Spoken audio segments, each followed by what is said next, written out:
Bonjour, mon nom est Annelise Vanard, je suis conseillère à l'éducation préscolaire à l'école Hubert-Perron pour le programme Passe-Partout.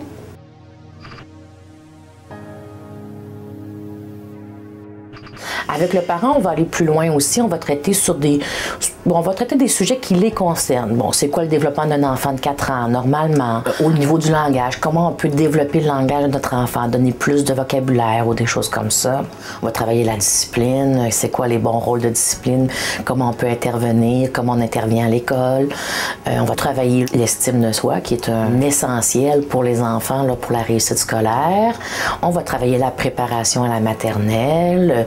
On peut travailler le jeu. Bon, moi, j'ai un volet aussi sur le développement de la sexualité et la prévention des abus sexuels. Cette année, ça m'est arrivé d'un parent qui m'appelle après une réunion de parents puis qui me dit « Annelise, ce qu'on a vu en discipline, ça marche. Je l'ai essayé, puis ça fonctionne très bien. Puis ça faisait 4 ans que je m'arrachais les cheveux, puis maintenant, ça va très bien. » Donc, les parents voient du concret directement.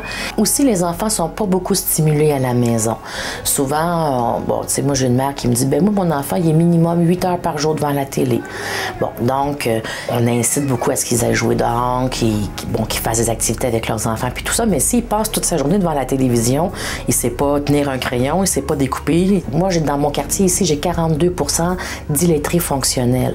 Donc, lire une histoire à leur enfant, c'est impossible pour eux, là. OK, tu peux pas lire une histoire. Moi, je leur en lis, mais il y a l'heure du compte. Viens à la bibliothèque, je vais te le montrer. Viens avec moi. Il y a tel organisme communautaire dans le coin qui en font aussi des activités pour les petits. Viens, on va y aller ensemble. Bon. Et on leur montre ce qui se passe dans le quartier pour que l'enfant, si le parent lui-même ne sait pas lire, que l'enfant soit au moins en contact avec des livres ailleurs et qu'il apprenne à aimer le livre. Moi, j'ai un garçon de 7 ans, il va à la première année, puis lui, il n'a pas été à Passe-Partout, il n'a pas été en garderie, puis ma petite fille, elle a été à Passe-Partout, puis c'est pas pareil, là. Elle fait des choses toute seule, elle a 4 ans, puis mon garçon a 7 ans, il fait des choses que mon garçon ne fait pas, puis elle a fait. Bien, comme elle va se faire à déjeuner, elle est capable de, genre, beurrer ses toasts.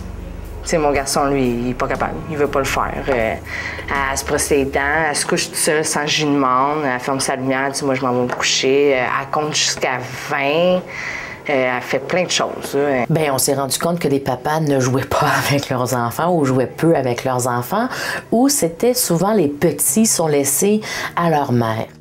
Donc, de faire une soirée papa, bien, ça montre aussi au papa comment lui-même va aimer participer à des activités avec son enfant et tout ça. Là. Les papas, ils viennent une année avec leurs plus vieux, ils en manqueront jamais une autre après.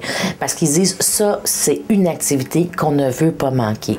Mais nous, ce qu'on leur dit, c'est que cette activité-là, tu peux la vivre tout le temps, toute l'année avec ton enfant. Il s'agit juste que tu prennes le temps. Bien, les parents sont souvent des parents qui vivent seuls ou qui ont très peu de liens sociaux avec les autres. Donc, souvent, on voit, ben moi, je peux pas le faire garder, je connais personne. C'est des gens qui vivent dans la solitude, coupés de leur famille. Donc, il y a beaucoup de détresse chez les parents.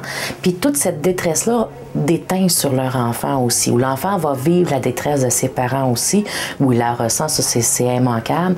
Donc, le fait qu'ils viennent à l'école, le parent, on fait une petite fête de Noël, le parent nous dit c'est notre seule fête de Noël de l'année. Donc, c'est sûr que pour eux, on devient un peu leur famille. L'école devient un peu leur famille. On devient les aidants naturels, on devient, bon, et ça crée une dynamique dans ces milieux-là ils nous font confiance. On se rend compte que nos parents sont les bénévoles qui vont être à l'école. Ils sont toujours aux réunions de parents après. Ils se sont très impliqués dans le milieu de l'école. Ils vont s'impliquer davantage que des parents qui n'ont jamais fait le programme Passe-Partout. Ça, c'est une réalité qu'on voit tout de suite. Dans le fond, on a vraiment un lien privilégié avec eux et ils se sentent tellement à l'aise qu'on va parler de tout. Là. On connaît leur vie maintenant, puis on les voit là, même jusqu'au secondaire, ils reviennent nous voir. « Madame Annelise, je m'ennuie! » Bon, mais tu sais, c'est amusant. Le lien toujours et reste là, très présent là, avec les parents, avec les enfants aussi. Là.